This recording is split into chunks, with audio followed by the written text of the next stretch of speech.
Exatamente. Vamos falar de criaturas verdes, né? Opa! Os extraterrestres. Se tem tanto planeta, tanta estrela aí, por que a gente não ainda encontrou os caras aí? Acho que esse é um bom ponto para começar como essa pergunta começou, porque a pergunta que você fez agora foi a mesma pergunta que uma das figuras mais inteligentes da história da ciência, o Enrico Fermi, fez. Obrigado! Há quase 70 anos. Escutou essa, Paquito? E que foi num cenário muito parecido com esse, só que em vez de um podcast que ainda não tinha sido inventado, eles estavam almoçando depois de trabalhar no laboratório de Los Alamos, onde a bomba nuclear tinha sido feita, né? Isso era nos anos 50. E é uma história muito engraçada e tem a ver com cartoon ainda, tem a ver com um quadrinho de jornal. É mesmo? A origem dessa pergunta porque tinha duas coisas estranhas acontecendo em Nova York na época. Primeiro, tava tendo um número recorde de avistamento de OVNIs, objetos voadores estranhos no céu. E segundo, tava tendo um número recorde de roubos de lixeiras, aquelas lixeiras de metal que tem nas ruas pra jogar coisa fora.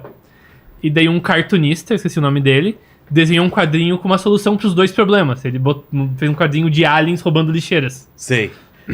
E essa seria a resposta. E daí esse quadrinho chegou no Los Alamos, eles mostraram a piada pro Enrico Fermi, e ele riu e falou, nossa, isso é uma excelente ideia, porque ele respondeu 2 mistérios com uma única resposta, né? Uma excelente hipótese científica. E daí o pessoal do almoço começou a discutir sobre... Pô, será que tem vida em outros planetas? E se tivesse, será que seria viável para essa vida vir para a Terra, viajar entre estrelas, viajar nas distâncias astronômicas? E como todo bom papo de almoço, eventualmente eles foram mudando para outros assuntos. Ah, como tá sua filha? Como é que tá as coisas lá e aqui? E o Enrico Fermi não continuou na conversa. Ele parou, olhou e ficou pensando enquanto o pessoal discutia. E assim, minutos... Pera só um pouquinho. Ô, Paquito, aqui numa escola... Ele fica com um dedinho levantado e, cara, me dá um desespero. É que a galera falou que esse papo aí rolou num jantar depois de um stand-up do Vilela. Tá possível, bom. Possível. Pode ser. Tá. E daí, depois dessa pausa... Não interrompe mais, por favor. Nossa, que ridículo isso. Se me chamar de velho, eu vou interromper, cara. Não tem como. Tá. Agora entendi. Achei que era... Faz quase 100 anos o negócio. Entendi.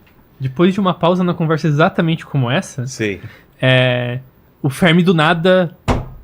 Mas onde tá todo mundo? Sabe, ele exclama assim, daí todo mundo para, olha, pensa um pouco. Ele não tá falando de futebol que nem a gente. A gente já foi pra outro assunto, ele tá lá atrás. E o Fermi é um cara muito bom em fazer conta de cabeça. E o que ele tinha feito, ele calculou, vamos supor que a Terra é um planeta mediano. Um planeta que deve ter outros planetas como a Terra no resto do universo. Ou seja, ele não é tão raro. Esse é o princípio chamado do princípio de mediocridade. A Terra é um planeta medíocre. Tem outros que nem a Terra por aí. Partindo dessa hipótese, ele chegou à conclusão que devia estar cheio de alien na nossa galáxia. Ele ficou, devia ter alien em estrelas próximas e talvez viajar entre planetas seja possível.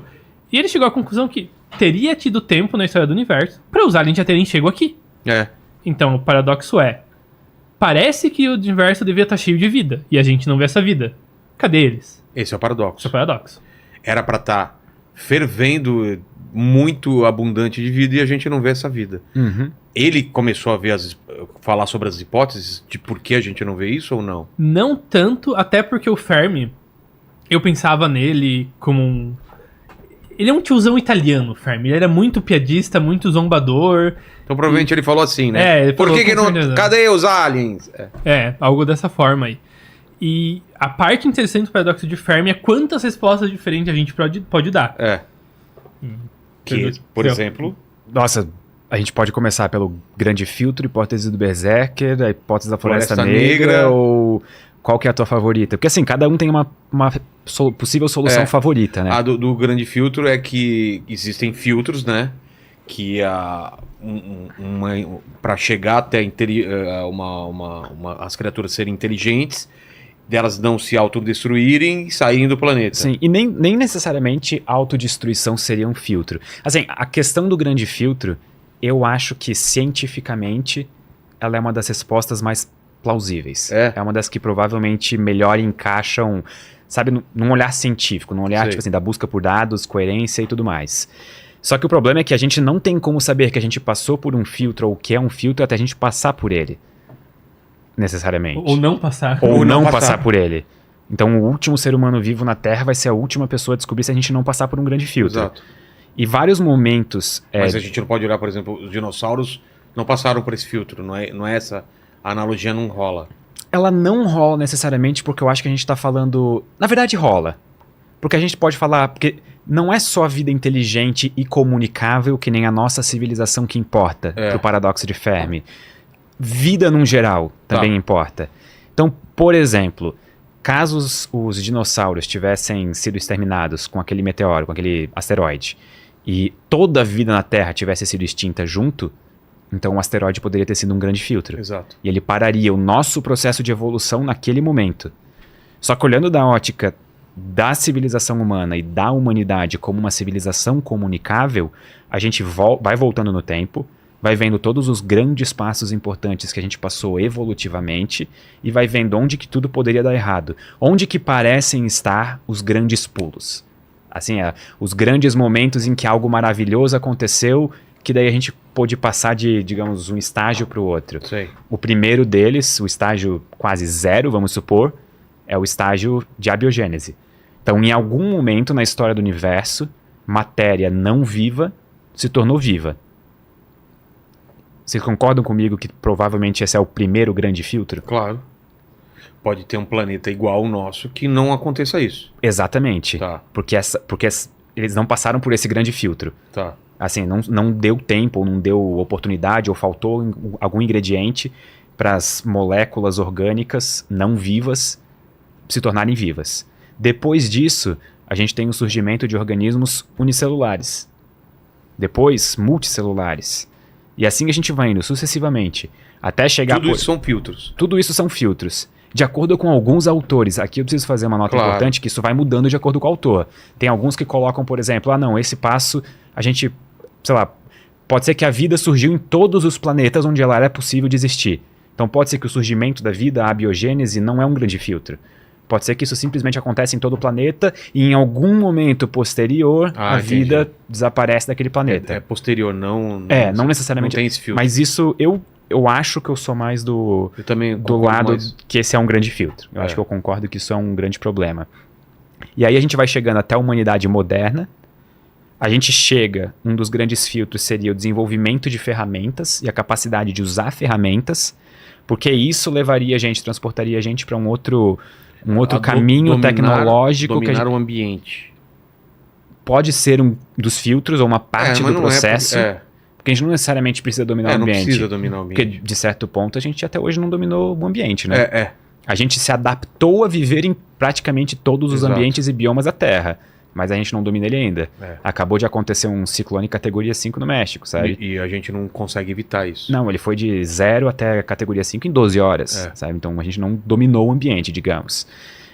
E depois dessa parte de desenvolver ferramentas e tudo mais, é a parte de desenvolver tecnologias e se tornar comunicável.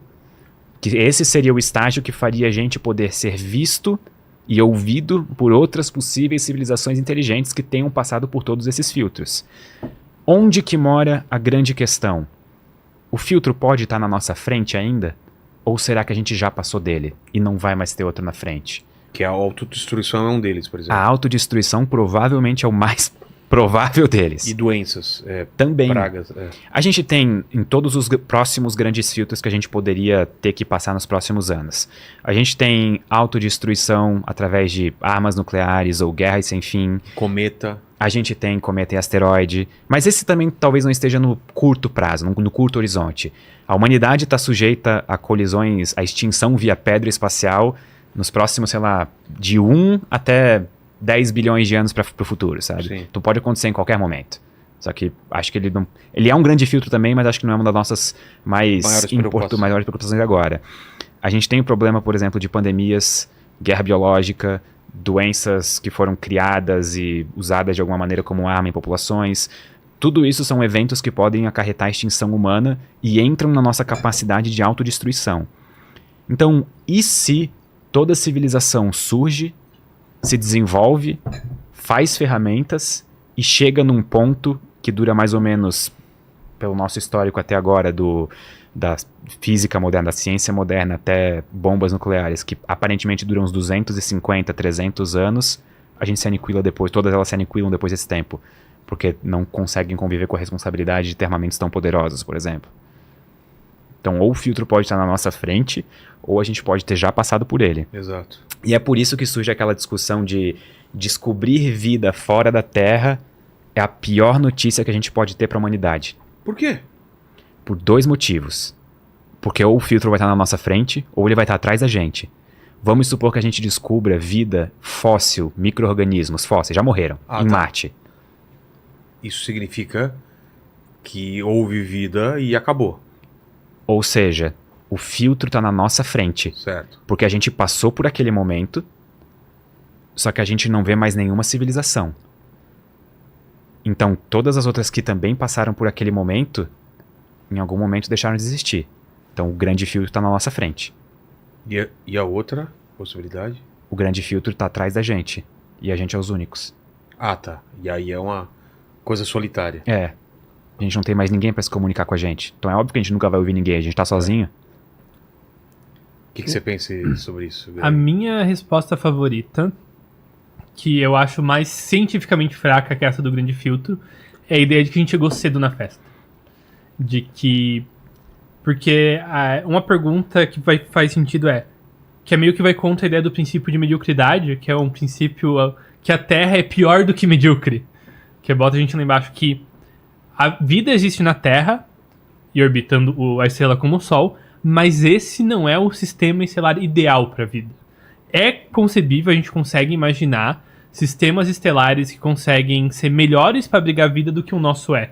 Estrelas que duram mais tempo para dar mais tempo para a vida evoluir, estrelas que não emitem radiação UV, que é perigoso para químicos que se replicam no geral, sistemas em que talvez tenham mais planetas com água líquida, e que se você tiver planetas com composições químicas, gravidade diferente, talvez seja melhor para a vida.